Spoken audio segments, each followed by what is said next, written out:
Siamo con Vanessa Perluga, siamo al Cristallo a Casale sul Sile, si sono conclusi i campionati regionali di dressage, adesso cosa stiamo per far vedere?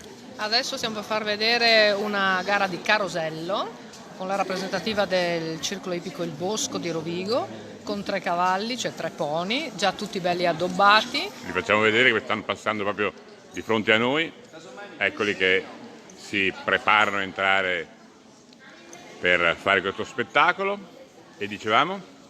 Niente, sono 3 ragazzi con 3 pony, fra poco quando il giudice darà l'inizio alla categoria col suono della campana, chiameranno la loro musica e poi eseguiranno il loro esercizio in 3 pony in contemporanea. Un commento su come sono andati questi campionati regionali?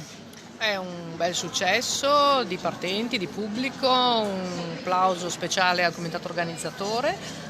Siamo riusciti a sopravvivere a queste intemperie, purtroppo qualche concorrente della zona di Venezia, del Lido, ha dovuto ritirarsi per ovvi motivi, però poi è andato tutto bene, siamo riusciti a fare tutto in orario perfetto, un sacco di partecipanti in tutte le categorie, a differenza dell'anno scorso, quest'anno veramente molti partenti senior e quindi una bella soddisfazione che tanti adulti anche si avvicinano a questa disciplina.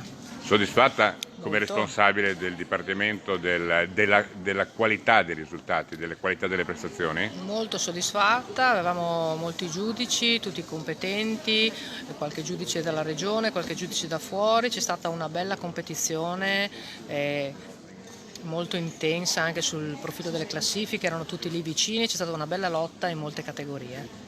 Adesso diciamo questo carosello cosa manca perché possa partire? Il suono della campana e poi la musica. Da cosa dipende il suono della campana? Ecco, sta partendo. Eccola. Grazie mille Perluga. Siamo partiti, Grazie. grazie.